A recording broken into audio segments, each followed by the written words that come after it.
Hello everybody, this is Christian from Blue vs. Orange TCG coming back to you with another video, this time a tier list video for the Alpha Trion Protocol Set 2 Titan 1 format. So for those of you who don't know what the Titan 1 format is essentially very similar to Full Constructed, except there's a couple of different changes of course. One, you can't have more than one Titan Master on your team at all in the deck. You can't sideboard into a second Titan Master, you can have no Titan Masters, you can have one Titan Master, you can't have more than one though. And then you also have an extended ban list. So there is going to be obviously the Wizard of the Coast normal ban list from Vanilla, Transformers TCG, and then there's also Peace or Tyranny has been banned, Daring Escape, Security Checkpoint, as well as 4 stratagems: Rally from ATP-1, Heed the Call from ATP-1, I Don't Believe in Destiny from ATP-1, and Sky Shadow Sing.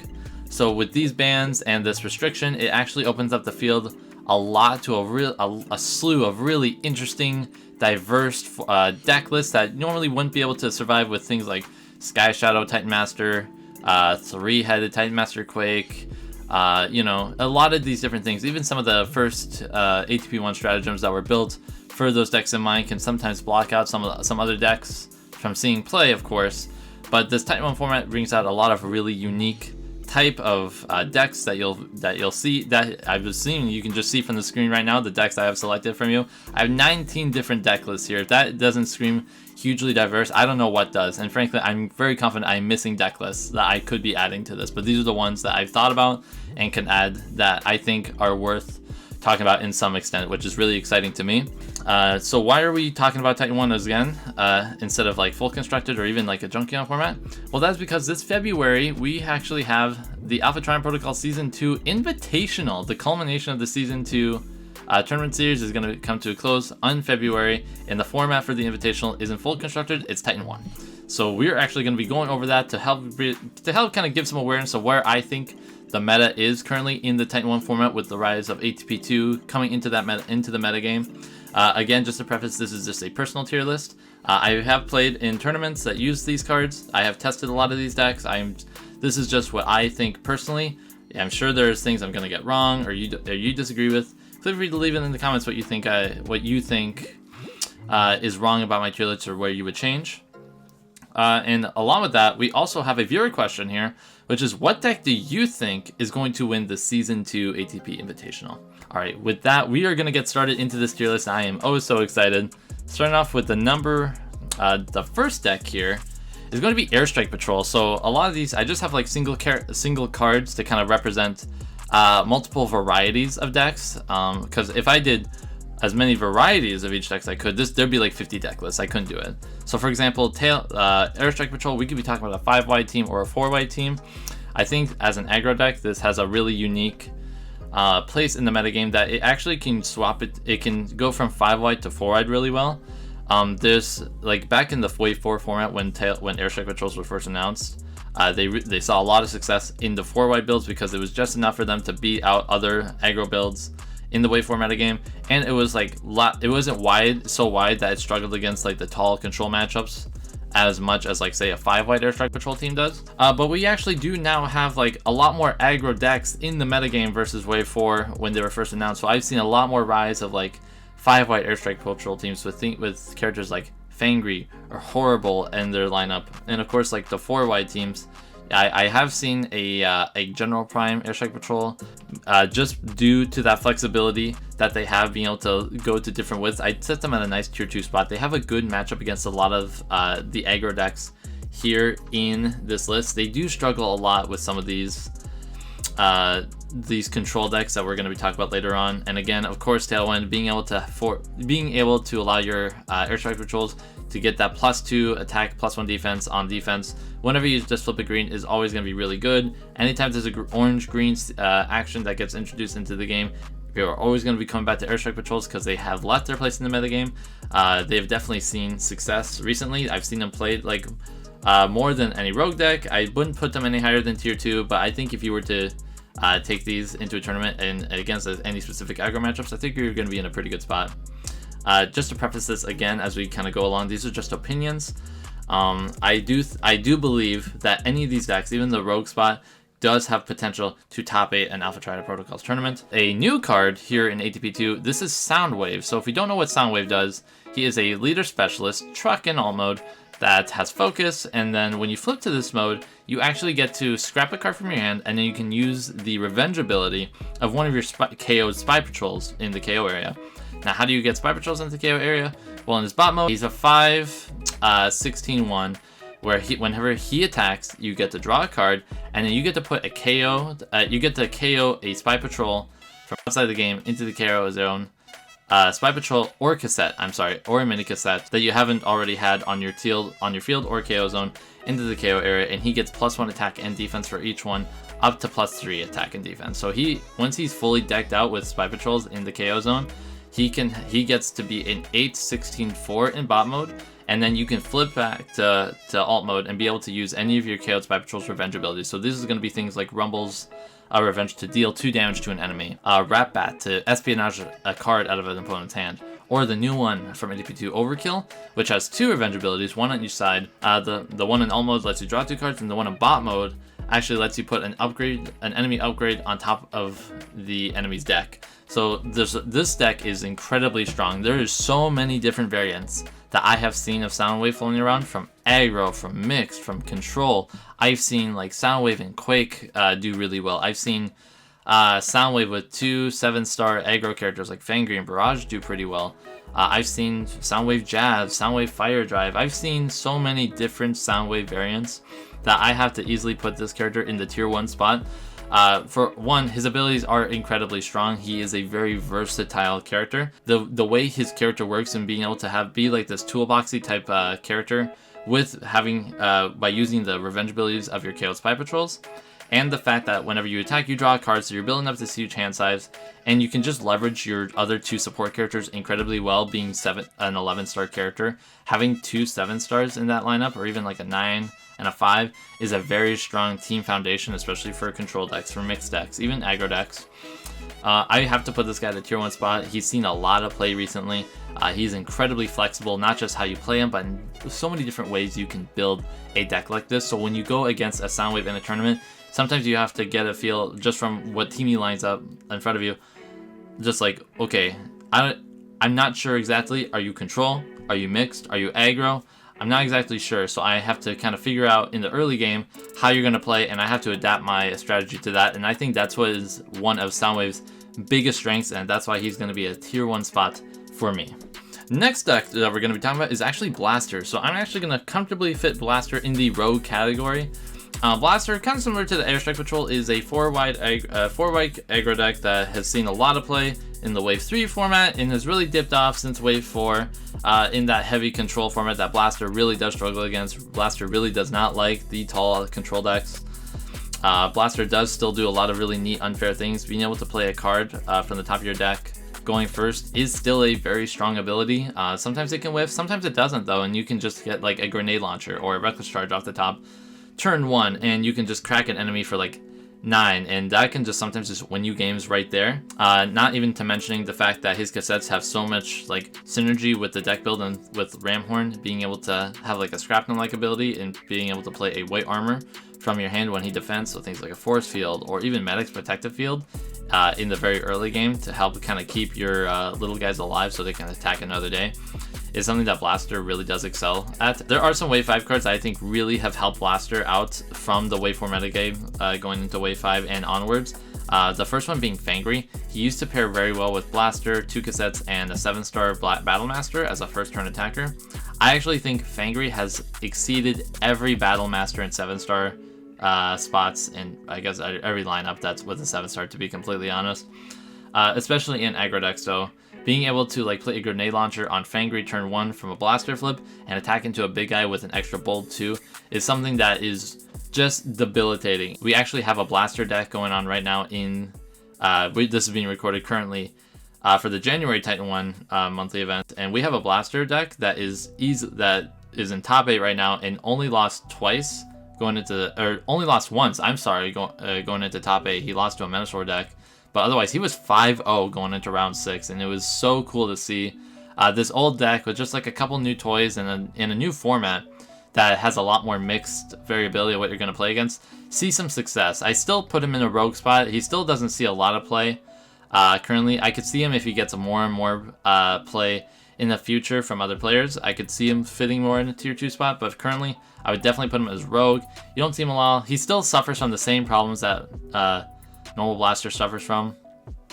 If you just don't see your white upgrades for Ramhorn's ability, Ramhorn's going to get KO'd really early. If they have Espionage, if they have ways to remove your upgrades really early on, Blaster can run out of steam that way.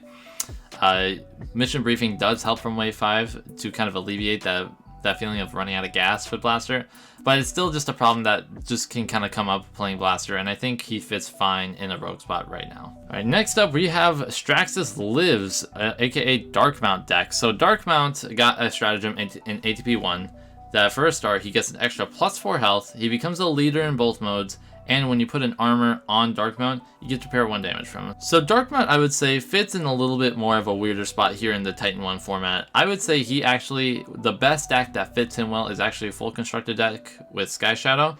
That deck is incredibly strong, being able to flip Darkmount to alt mode, pitch a card, deal 2 damage to someone like a horrible-like effect.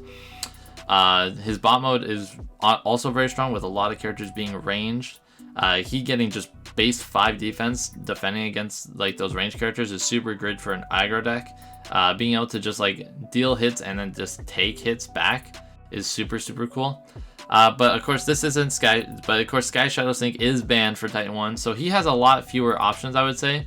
I think some of his best lineup here in Titan 1 is going to be like a Darkmount with the Demolisher stratagem, with Demolisher and the ATP-1 Demolisher stratagem and Fangry in a heavier, more traditional aggro tanks list with maybe some secret tech. I've seen a deck in the first invitational get the top 4 with things like Toolbox and Cooling Vents to heal Darkmount for 4 every time he played a Cooling Vents on him, which I thought was super hilarious. If he had a Toolbox on him, of course, otherwise it'd just be a heal too. But Darkmount still does some really interesting things. Again, kind of going into that aggro topic, there's a lot of like wider aggro. There's other aggro decks that I think just kind of do things better than Darkmount does. I would say he still sees a little bit more play than Blaster does. I think a 3-wide Darkmount deck is just not going to win against a Blaster deck, in my opinion, unless they have to get very lucky. And it also depends on the Airstrike Patrol variant. I think he actually has a better matchup against Airstrike Patrol than Blaster or some of the other aggro decks here. Just because he has that base 5 defense in bot mode, he can potentially survive a lot more hits that way. And he does actually pretty well against control decks that if you focus like orange-black and they don't run Jazz in the early game. Darkmount still does a lot of really interesting things that I think not other aggro decks can do, especially being a 3-wide deck, a 3-wide aggro deck potentially that can take hits back because of his huge base defense stats. I definitely comfortably put him in a tier 2 spot right here. The next deck going up is going to be Dinobots. So Dinobots, I'm going to throw right up to tier 1 in this Titan 1 format. I think Dinobots is one of the best decks in this format for 2 cards specifically: Belligerence and End Hostilities. This is a very a lot of decks that you're going to see top 8 tournaments and just play in tournaments lately have been very mixed in nature, more than you've seen in other waves. And cards like Belligerence and End Hostilities have seen a lot more play lately, especially in decks together, to maximize the fact that even though you're mixed pip and you're just playing good cards, you still have these cards that you can play that can totally punish decks if they run into it, and it just helps your flips be better in the long run. Dinobots, in my opinion, is one of, if not the best deck that utilizes Belligerence and End Hostilities to the nth degree, mainly because of the Rampage stratagem that it has. So Dinobots actually got 2 stratagems in the ATP-1 format. The first one is Rampage, which is when you flip Dino Chomp while one of your Dinobots is attacking, it gets +1 attack until end of turn. And then when either Jaws of Steel or Electrified Spikes is flipped on defense, they get +1 defense until end of turn. What this means is, so you're gonna have remember if you ever played Dinobots, flipping a Dino Chomp on attack felt really bad. But it's essentially like a blue now, except it's not just a blue, it actually gives you it's a straight attack instead of becoming an orange, if that makes sense. And so if you flip 2 Dino Chomps, you're gonna get 2 attack. If you play Belligerence and you flip a Dino Chomp, it actually becomes a double orange, because not only is it a blue that turns to an orange, but you also get +1 because it's still a Dino Chomp. And the same thing for end hostilities. If you flip a Jaws of Steel or Electrify Spikes on defense, those technically become blue because of end hostilities, and you get a +1 defense. It becomes a blue with end hostilities, and you get a +1 defense trigger because of Rampage. These guys like get super sturdy because of this. They also have a really strong stratagem in Sludge, a Wave 1 Sludge we call Fix, where it gives each Dinobot +2 health. So again, their total health points is going to be higher, and it makes it so that whenever a Dinobot takes non-attack damage during your opponent's turn, you heal 1 damage immediately, essentially. So if you play like a Canyon Crash on Sludge, you're going to deal 1 to yourself, you're going to deal 2 to Sludge, and then Fix activates, which heals 1 from Sludge, so it really only dealt 1 damage. This also really helps Dinobots protect themselves from a card like Magray, because it's 2 instances of 1 damage to Autobots. You technically take no damage at all, which is a really strong thing that's coming from Wave 5 to some of these later sets, because Wave 5 was so heavy with like direct damage in Magray. Dinobots was a really interesting counter for decks like Quake and Sky Shadow. I think Dinobots still suffer against some of the other like higher tiered matchups in Titan 1 to keep them from being banned. But they're still a very strong contender in the format. If you choose to play Dinobots in a event at all for Titan 1, I think you're gonna be sitting incredibly pretty. Alright, next deck we're gonna be talking about here is my boy, Fortress Maximus. So Fortress Maximus, I kinda hate to do it, but I'm gonna put him at a tier 2 position. He doesn't see a lot of play. I still believe that Fort Max has a really strong matchup against the matchups he's really strong against. But because Jazz is in the format, he has this immediate check to him on the first turn of the field, where he can't activate his deal 2 damage to an enemy trigger to each enemy, because all the blacks turn to whites when you're battling against a Jazz deck.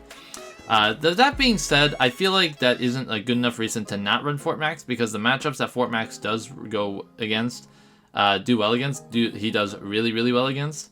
He does struggle against things like Dinobots and Menosor, and some of like the taller aggro decks, and of course Jazz. But I think if you also build your deck a little bit differently to prepare mainboard for that Jazz matchup, you're going to be fine. We also haven't seen a lot of Jazz lately in tournaments, so I feel like that his #1 threat kind of has been hiding out for a little bit, so this would be a good time for him to come out and play again, if you know what I'm saying. I really love Formax. He's as degenerate as he kind of gets. You know, he's a big 1 tall deck that swings for a bunch of damage and pings your board for a bunch, and then you have Cerebros to come in, protect yourself with force fields, get weapons from the scrap. It's a really fun deck. I hate to put it at tier 2, but I just think some of the higher up options do have a decent matchup against him, and he just hasn't been seen enough for me to rank him any higher as well. At least feel good about ranking him higher. The next that we are going to be talking about is one that's a little controversial for my pick. Is Galaxy Prime. I personally think Galaxy Prime is one of the best decks to pick as a control deck for the Titan 1 format, specifically because his #1 nemesis in this format got banned in Sky Shadow. So I have actually ran Galaxy Prime to a top 4 finish in a Titan 1 format tournament before. And I can tell you right now that some of the absolute worst matchup that I had was against Sky Shadow. And being able to like know that Sky Shadow isn't going to be in this format, I think Galaxy Prime is actually such a sleeper character. He has not been played very much at all, but I'm still going to be putting him at the tier 1 spot, because what he does so efficiently. He can run things like Matrix of Leadership, and bigger they are to defeat Jazz decks. He does really well against Jazz if he flips like a Metallicado on attack. It becomes a white to see more upgrades when attacking against a Jazz deck. He has the most boring and degenerate sideboard strategy of going 1 tall thrust for a lot of these like control decks like Soundwave and Menosor and Inferno. Anything 3-white control he can easily kind of counter with the thrust board plan. He does still follow the disarm, of course, and Catch Off Guard has been still like an upgrade that's seen a lot of play. That does hurt him to be able to not keep energy packs on him as consistently. But he still just does what he does, and he just does it so well. And being this big hulking behemoth of a character that hits so hard and just takes hits back, and He's a character that I personally think we're going to see a lot more of coming into Titan 1 after the Sky Shadow ban. Once people kind of start to realize like how strong he still is in this format and some of the matchups that he still kind of struggles against, like Dinobots, and how to kind of counter that. The next deck we're going to be talking about is actually going to be Grapple. So I'm going to fit Grapple here in this rogue spot. I actually really like Grapple. He got a stratagem here in ATP-2 called Master Builder, which gives him an extra +3 health for a star, and it gives Grapple Bold 1 and Tough 1. Now, I actually find it really interesting because Grapple has always been a character that I feel like has been like a fan favorite for the community for a long time, but he just never really got there. He always just like suffered in stats, and you know, you needed his ability to proc with exactly 4 colors. Well, people have really been able to make Grapple work with this new stratagem. Having that extra 3 health for survivability has been really staggering from what I've seen. And just that extra Bold 1, Tough 1 is so nice when you run these 4 color pip decks. Some examples of decks are going to be like decks that don't run any whites at all and partnered with Jazz, where you run orange, black, blue, green as your 4 colors. So on attack, you're going to get those 4 colors to hit his go up by 4. Excuse me. Go up his attack by 4 trigger when he attacks. And then when he defends, all those blacks become whites, which lets him flip more cards, helps him get those other 4 colors, especially because with Jazz, you still only have 4 colors because even though you don't run any natural whites in the deck, all the blacks turn to whites on defense, and then they turn back to blacks when you attack, so you're always sticking to 4 when you pair him with Jazz, which is such an excellent thing to see. He can pack a huge wallop, especially when he flips to all mode, you pitch your hand, and he just shoots someone for 4. That can just end games like right then and there. He has kind of been a bit of a beast, but he's sticking here in the rogue format for a couple of reasons. One, he still hasn't seen like a lot of play compared to some of the other decks going up in these higher tiered spots. And I think the biggest unfortunate reason is he gets absolutely destroyed by the 2 best cards in the format right now, which is Belligerence and Hostilities. Either of those cards completely turn off his bot mode ability to be able to hit 4 colors, because it turns those 4 colors you perfectly kind of built your deck for down to 3 colors like all the time when you play a Belligerence and Hostilities, and it just completely shuts down Grapple with a well-timed Belligerence. Like, I'm sure being able to run and he can't really run those things back is also like a big problem of the deck. Like, he cannot play Belligerence, he cannot play Hostilities to protect himself. I actually think if you're going to play Grapple, you kind of need to really lean heavily into Infiltrates to keep your color correction like strong, to get his +4 defense ability, and just to give yourself a little extra time to kind of prevent yourself from getting hit with Belligerence. So things like Spymaster's Ruse and Infiltrate are things that I think Grapple decks should be playing. But as of right now, I'm going to stick it in the road deck. I'm really kind of excited to see where Grapple kind of starts to land more as people start to play him. Next deck we're going to be talking about is Inferno. So I'm going to be putting Inferno back here in this rogue spot right here. I think Inferno is actually much better in full constructed, where the Jetfire stratagem is not banned, because I think he is a very hard answer to Jetfire, where if you don't know what a stratagem does, for a star, it gives him +4 health. When he is in bot mode, he gets Brave, and then when he defends in bot mode and flips at least a white and a blue, you can flip him back to alt mode during the battle, and then you can use his alt mode ability to bounce all upgrades to the hand as almost like a faux sabotaged armaments type effect to your opponent, and it's actually a very strong ability. But he hasn't seen a whole lot of play recently. I think again because Jetfire really isn't in the format. There's very few decks that like have effects where you can't scrap upgrades off your opponent's characters. He also suffers kind of like what Grapple.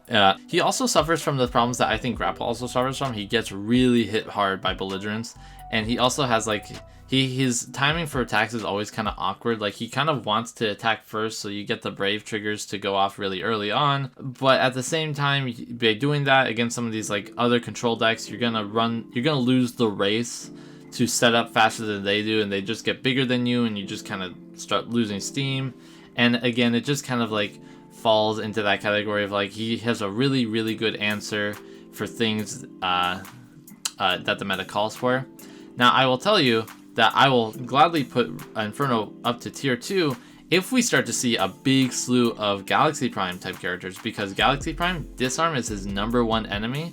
But if we start to see Galaxy Prime start to really take over the top tables in Titan 1, I think we're going to see a lot more Inferno, because he has that natural counter to Galaxy Prime to flip to alt mode during an attack and bounce back upgrades, potentially killing a Galaxy Prime by bouncing back things like the energy packs or bouncing back matrixes or energon axes, and overall just putting that deck a way farther behind consistently by doing it is actually a really interesting meta call if you expect to see a lot of Galaxy Prime. But as of now, I think the meta as it is at the time of recording this doesn't necessarily warrant Inferno any higher than a rogue deck. The next deck we're going to be talking about here is still not a tier 1.5 deck. I don't know how I ordered these, but it's like another rogue deck. This is Living Weapon Megatron. So he also got a stratagem in ATP-1 where for a star, becoming a 14-star character, he gets +3 health, and enemies cannot scrap your opponent's. Your opponent can't scrap Living Megatron's weapons, essentially. So this is kind of Jetfire-esque, where like he protects his own upgrades, but it's only weapons. And it's still like Living Weapon Megatron is a really interesting character in the ATP format because the stratagem does give him a really strong boost, and I think he actually does suffer from a lot of the things that some of these other decks struggle with. What I really like about him is the fact that you can play. I think he is one of the most consistent OA decks in the format currently. You can easily build up an OA build with Backup Beam, Combat Dagger, and Paralyzo Box as your 3 weapons / color upgrades. And you can constantly grab him back with his flip to all mode ability, and you're able, and because your opponent can't scrap him, you just kind of can slowly just build it up, and you can just start OAing right from there. It's still like, it's not like completely consistent because of course OA still has a ton of hard answers, but it's actually still a really interesting strategy that I've actually been playing in the current Titan 1 tournament myself, and I've had a lot of really fun with it, really good fun with it. Again, I think, like I said before, he does struggle against Inferno. Inferno doesn't really see a lot of play, but he also just like, he doesn't do much else, if that makes sense. Like his support character options are a little bit like Galaxy Prime, but Galaxy Prime just has that survivability. Living Weapon Megatron really doesn't have that survivability, so I'm like running him with like 2 5-drops and a star card. But it still like just doesn't feel like enough. Like he ends up still dying in like 3-4 attacks. So sometimes you just won't ever get the OA. But that's okay because Living Weapon Megatron can also pivot from OA to just like straight beatdown with like triple Paralyzo Boxes because of the ruling on Paralyzo Box effect, to just to where it's still the first card flip even if you have multiple Paralyzo Boxes, or triple Energon Axes. You can really build this deck in a lot of different ways. I think it's a really interesting deck, and I think it takes a lot of people by surprise when they kind of go up against it, not really realizing what it can do. But it still just doesn't, keep up with some of the decks at the higher tiers, in my opinion, so I'm going to stick it right here at Rogue for now. Coming up here with the next deck, we're going for our first tier 1.5 list, which is going to be Lord Megatron Control. So I actually really like this deck. I've seen it do pretty well in recent like one-day events and other tournaments where Lord Megatron got a stratagem, again in ATP-2, which reads, I've got it right here, so I'm going to read it for you. While your Lord Megatron Conqueror of Cybertron has a Decepticon upgrade on him, he gets +1 attack, +1 defense. So it's really cool. Your Scoundrels Blasters kind of become this +3/+1 onto Megatron, which is actually really, really good. Good for his bot mode ability too. And then when one of your Decepticons switches from alt to bot mode, each player scraps the top 3 cards of their deck. So what the stratagem does in this strategy excels at is actually accelerating Megatron's bot mode ability to mill your opponent out of cards from their deck and force them to put damage equal to your Megatron's attack onto one of their characters. I have to say, the flip from alt to bot mode for any of your Decepticons to mill 3 cards from both of your opponent's decks is such a really, really cool mechanic. It can really mess up certain decks where they really rely on their greens, because if you mill a green through this effect, you can't pick it up, which goes for the same to you, which I think is a weakness of the deck. But you know, you're still getting you closer to Megatron's bot mode ability for that shuffle. Vanilla without the stratagem, he maybe got it off once a game. This I can realistically see happening twice a game, maybe 3, depending on the type of deck you're playing against and how the match is going. I think he's often played before in like Wave 4 in like an orange variant. I think he's much safer in a blue variant here, being a 13-star character going the 13-7-5 route. He ends games, basically. He is a game-ending character. I think he still struggles with some of the other things, like I talked about with like Belligerence and Hostilities being really strong in the meta. Hollow Matter still hurts, stopping his bot mode ability from basically doing anything because you can pick the Hollow Matter character. For these reasons, I'm going to stick him at tier 1.5, but I think he's a really strong character to consider for the Titan 1 format. He's also really good in sideboards, I've noticed. People have been running him a lot as a sideboard-based character. But for those like still Starking weaknesses based off his bot mode ability, I'm going to put him right here. The next tier 1.5 deck that we have going here is actually Superion. So Superion is one of 2 combiners in ATP-2 that actually got a nice boost in a new leader and a new stratagem and a new upgrade. So the combiners actually get like a lot of neat toys to play with. So what the combining mechanic does now, each combiner gets a stratagem. So here's like the Superion and Menosor stratagems, which we'll be talking about Menosor's in a little bit here. Where you start off the game with the new leader, which is an 8-star character, and then 3 of the 5-star of team that you want to run. The leader character allows you at the beginning of the game to put the 5th aerial bot or Stunticon from your outside the game into the KO zone, so you still have all 5 characters to combine, but you don't start off as a 5-wide team, if that makes sense. What also is really interesting is the acceleration mechanics that the combiners have.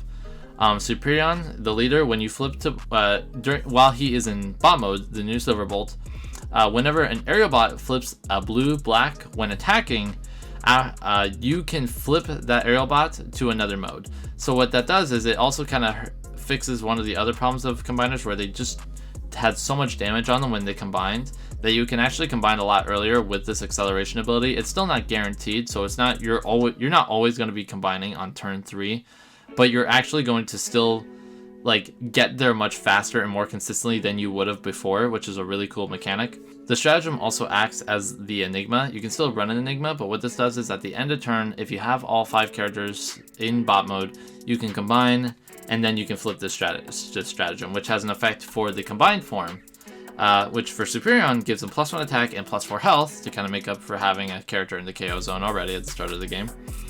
The first time, you would do non-attack damage to exactly 1 enemy during your turn.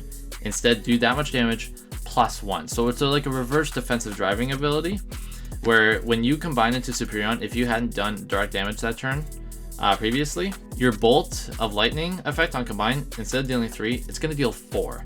And then on your following turn, any of your burn effects are going to deal 1 extra that they read. So Sturdy Javelin could be a deal 3, Marksmanship can be a deal 3, Scouting Mission can be a deal 2, draw 2 to your opponent.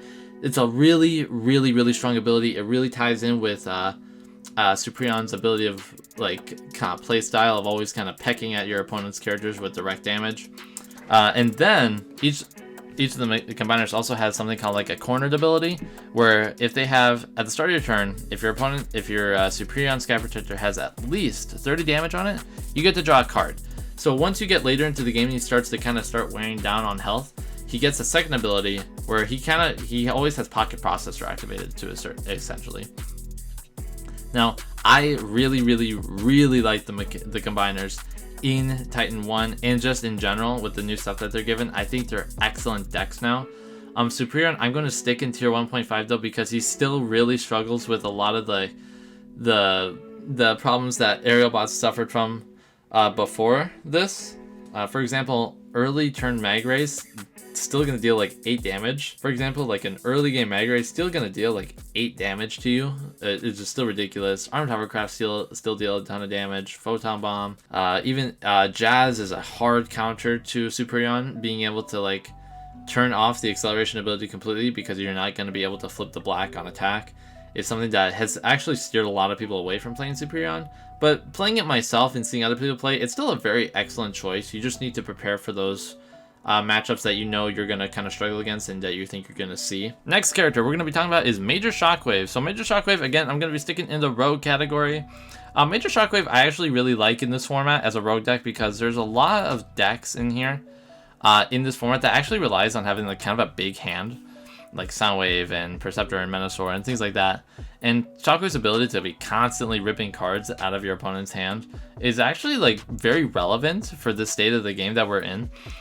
Obviously he hasn't seen play for a while, since Wave 4.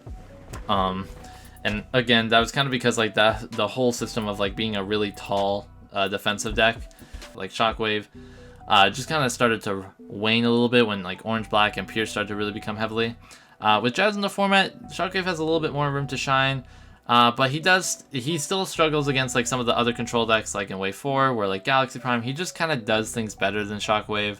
Soundwave doesn't make your opponent discard cards, but is more versatile. Shockwave is just like, he does one thing and he does it incredibly well, which can be really good in various matchups, but he kind of lacks flexibility and like versatility of how his game plan can kind of be, in my opinion, and how you can build the battle deck to kind of like keep him any higher than Rogue, and he just hasn't seen a lot of play. But I still think he's actually a really interesting choice if you don't want to play something in the higher tiers. If you want to play Rogue, Major Shockwave might be a good option for you. Following up our second combiner, we have Menosor. I'm just going to slap Menosor right up here at tier 1. Believe it or not, Menosor with the new ATP-2 cards makes him an absolute beast of a character. So again, like Superion, he gets all the fancy tools. He gets a new upgrade, he gets a stratagem that helps him combine and then do other things when he is combined, and then he gets a new leader. The new leader, Menosor, is a 3-12-3 in alt mode and a 4-12-2 in bot mode. That does the exact same thing as the other Moto Master does, which protects your Decepticons from non-attack damage. So you still actually you actually don't suffer from the weakness that Superion has early game of getting hit with these big like board wipe attacks, I guess, for lack of a better word, with like Armed Hovercraft and Mag Ray to deal a bunch of damage to you like over the course of the game. And this is because, again, if they play an Armed Hovercraft on you on like turn 1, it's just Moto Master that's going to be taking 1 damage, not all your Stunticons. So he has a really good protection ability there. He also, in bot mode, his acceleration ability is going to be a, when you flip an orange and a blue on attack, you get to flip one of your characters to another mode as well. I should also preface that each of the stratagems for Superion and Menosor also get bold 1 to your team before you flip to the combined mode. So you actually are able to hit your acceleration effect much easier. So all your Stunticons are going to have bold 1, all your aerial bots are going to have bold 1. Menosor really focuses on that mixed pip and loading up like a weird bank almost on card draw and filling your card with as much cards as in your hand as possible, so that when you combine, you can start to do the walking brainstorm effect, where you're going to be playing 2 actions every turn, and you're just going to be dismantling your team because you've built up such a big hand. Now, to kind of help with that, Menosor's stratagem, when he combines, gives him +1 attack, so it becomes a 7 base attacker like Superion. Gives him +5 health, so he becomes a 40 base health character. Again, to kind of crawl back up to the stat lines of like Wave 5 and some of the older, newer characters from since he was released. And then he also has the effect, like Superion, or I guess before that, he also has an effect where he gets to, whenever he plays a second action during this turn, he repairs 1 damage. So if you play 2 Leaving the Battles, you also heal 1.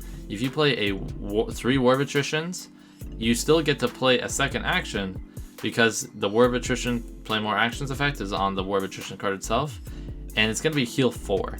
There's a lot of, the heal 1 is actually so significant for Menosor. It doesn't feel like it's that significant, but over the course of the game, it can actually be really hard to wear down Menosor because he's constantly healing up, and then his corner ability, when he gets to 30 damage, actually gives him the sturdy keyword. And for those of you who don't know what sturdy does, it makes it so that it's like defensive driving, where a character that has the keyword sturdy, if they were going to take damage from an opponent's card, either attack damage or like indirect damage from a battle card or a character ability, they take that much damage -1.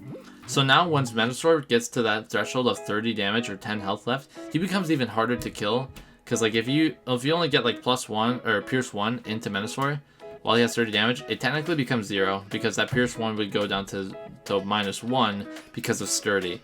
So you really kind of have to plan out your late game with Menosor, as well as like your middle game when he's starting to unload all his hand into you at once, just like this big old Gatling gun. He does really struggle with like hand control, and like if he doesn't have that hand built up, he does like start to lose steam like an aggro deck like incredibly quickly. But he does have a lot of means for himself to draw cards. I definitely say he is a tier 1 list, and again, kind of like Galaxy Prime, not as like unplayed. He's played quite a bit, but I think he's going to be one of the decks that I think people should expect to see a fair amount of going into the Invitational, and should probably have some sideboard plans, maybe some Hijacks or Fog of Wars to kind of help mitigate that threat. Next deck we're going to be talking about is Octone. I'm going to be fitting Octone here in the Rogue deck, very similar to Shockwave. He's this tall control strategy where he does one thing and he does it fairly well, but he just like doesn't have the flexibility in character and abilities that just kind of like make him mean much more than what he actually is. Hollow Matter really messes him up, excuse me. For the same reasons Lord Megatron does, being able to have your opponent pick where the damage goes. They can just put it on the Hollow Matter character as much as they want. Sturdy also actually really hurts Octone, because they can just put, like, if they have like a Huffer which has Sturdy on their team, and the Autobot damage just goes straight onto Huffer, and it just Octone, like I've seen people do fairly well with Octone, but like I said before, he just lacks like the versatility that I think a lot of these higher up decks just kind of have, that kind of keeps them from being in this any higher than Rogue spot. All right, next up in the tier 1 spot, tier 1.5 spot, I'm going to be putting Perceptor. So Perceptor, during Wave 5, he was probably like one of the only characters that could actually feasibly fit in a control shell. And he started to pick up speed again in ATP-1 when you could start parrying him with Jazz, which kept him at bay from his worst matchup, which is like Orange Black Pierce. Now, he actually plays very similarly to Soundwave, where he's a slowly building up character which builds up hand advantage, and he gets bigger from like his bot mode ability, or his character ability. He gets bigger than Soundwave, but Soundwave gets bigger faster than he does, if that makes sense. Like early game, he's gonna get bigger than Perceptor early on, while Perceptor late game gets way bigger than Soundwave, but doesn't defend as much. I feel I'm torn of putting putting these characters in different slots. I'm putting Soundwave at tier 1 because he's played a lot more versus Perceptor. I think Perceptor is still a very strong control deck in the metagame, but he just hasn't been seeing as much play in recent events as much as the Soundwave character has. But I do think that we're going to see a little bit more of a rise in Perceptor as the metagame kind of starts to evolve and people start to try out more characters. Because Perceptor still just does really nutty things. You still just see your one-of so early with Perceptor's Factor Fiction ability. You build up a hand really quickly. Perceptor just gets naturally big. And with things like Jazz and so many other like partner options, he's also like Soundwave, where he just has a lot of flexibility and versatility in how you build your lineup and battle deck, which is why I put him here at this tier 1.5 spot. Next deck I'm going to be putting in the tier list for tier 1.5 is going to be Driftworks, or It Works Wheeljack cards list. So this is probably like, I would say, the main cards list that you would probably expect to see in the Titan 1 format. It's Wheeljack with a stratagem, It Works, Cliffjumper, and either Windcharger or Drift, the new card from ATP-2. So what It Works does is it's basically during a turn you can tap the stratagem, and it becomes like almost like a confidence or swindled like effect, where if you have all Autobot characters, you can draw 2 cards, scrap 2 cards, and then play an armor utility on one of your characters. Along with that, you also get to whenever Wheeljack, you end your turn and Wheeljack is in bot mode but has a utility on him, you can flip him back to alt mode, which gets you another draw for Cliffjumper on your following turn, gets him a little bit higher defense when he defends. It makes the character like see a lot more play than he had seen in the past like 2 waves, I would say, which to me is really exciting. The It Works ability is really interesting because you're able to play that card turn 1 because of the swindle-like effect, and because he is a specialist, you can play things like Field Communicator to get like maybe an action or another weapon off the top of your deck to play during your first turn, similar to how Blaster does. This deck is really cool. It has a strong matchup against Decepticons as well, because being able to like mainboard the Drift that can attack Decepticons untapped if you deal the 2 damage in bot mode is really like unique, and something that like a lot of Decepticon decks I think are gonna fear going into it. I would honestly, if we see the meta as I expect it to go and be a lot more Decepticon heavy, I would honestly put Driftworks at a tier 1 spot. But for now, I'm going to be putting it at a tier 1.5, mainly because it does struggle with some of those more rogue, wide aggro options. I've yet to really see this deck really like come close to beating a wide aggro deck, and I think that's what's kind of keeping it from being at that tier 1 spot, just because it has that natural like, ooh, I'm just not gonna be able to get there against the wider aggro decks. But it's still a really powerful deck, and I would not be surprised to see more of it in the Invitational. All right, we're gonna be rounding down to this list. We have Seekers or Coneheads. Now this is a team from ATP-2. Kind of like, I guess you could equate them to like Decepticon Dinobots or Firecons, where they're a pre-made team of Decepticon planes that have really unique effects where they focus on Revenge and Brave as keywords, and your main boss monster, Ramjet, doesn't actually get to flip at all to his other mode until he's the only character left. And when you do that, you flip to the mode, you get to play any upgrade you want from the scrap onto him at the start of your turn. Only when he flips, I should say. Only when he flips to bot mode, which you get to play an upgrade from your scrap onto him. But he has the text that he can't flip back to another mode once you get to bot mode. You also get to you get to deal a damage to a character that attacks Ramjet whenever he defends. The Konads are a really interesting deck. It kind of suffers from the same problems that Darkmount aggro does, where it's this 3-wide aggro deck that just like it hurts for the most part just as hard as Dinobots, but it just doesn't have the survivability to get there against things that are wider than it, and even like a lot of control decks once it kind of starts to like ramp up. Konads just kind of struggle in that route. I think they have a lot of like better matchups in the higher tier things, like against like Galaxy Prime and like Megatron and Superion, than some of the other like decks do. So I'm gonna be putting it here at tier 2. I could easily see Coneheads going down to Rogue though, just because of that lack of survivability in an aggro deck. In fact, you know what? We're just gonna be putting. I kind of changed my mind on the fly here.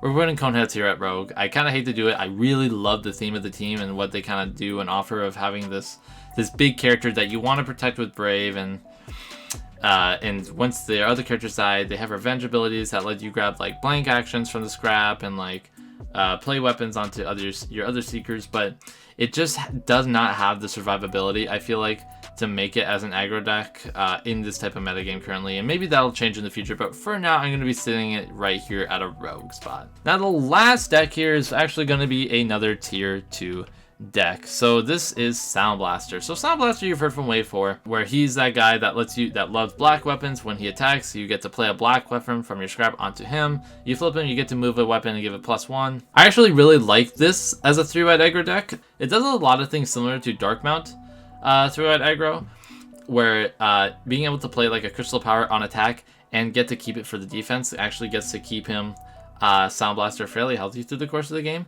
and he has probably a really good Jazz matchup because you're just able to grab Fusion Borers back from the scrap, and you're just able to get there against Jazz, and you're able to move them over, and you just see a lot of like innate pure stuff that just does really well. And because even though you're an orange-black deck, you mainly focus more on the orange side than the flipping blacks for pure side, the Jazz also kind of helps you anyway, because you're going to be flipping more oranges for your attacks in the first place. But the biggest boon, I think, for Sound Blaster as a deck is mainly aggro decks really can't afford to play their upgrade for anything that's not a weapon, because you need to be constantly winning that damage race, so you kind of always just need to be playing weapons. But because Sound Blaster can fetch and move weapons over from the scrap pile, you actually have a lot of room to play non-weapon upgrades during your turn. So things like Energy Pack, Hollow Mana Projector, different armors, Pocket Processor, Scrapper Gauntlets. There's a lot of really cool upgrades that are orange that Sound Blaster can play, just because he doesn't lose out on that upgrade flip or that weapon turn, because he's going to be able to grab it from the scrap. So I'm actually going to be putting Sound Blaster here at tier 2, mainly for his super good Jazz matchup, and again, that versatility and flexibility in a deck build that can kind of like get him a little bit higher than some of these other Rogue decks can get, and can still hold its own in some of these higher up tiers as well. Now that is all I have for this tier list for Titan 1. Again, I truly believe that this is such a diverse format. I mean, just look at the decks in front of you. I truly believe that even like many of those Rogue decks could easily top 8, top 4 an event with all these decks and more in it. The Titan 1 format is such a fun format because it breeds so much room for creativity and for roguish strategies to really kind of shine and kind of break through. It's just that molding that it really didn't have before. It's a format I really love, and I truly think for February, for the Invitational, I would not be surprised to see any number of these decks be played to some capacity during that tournament. I hope you guys really enjoyed the video. Please leave a like and subscribe if you want to see more content like this, and I'll catch you all later. Thank you much.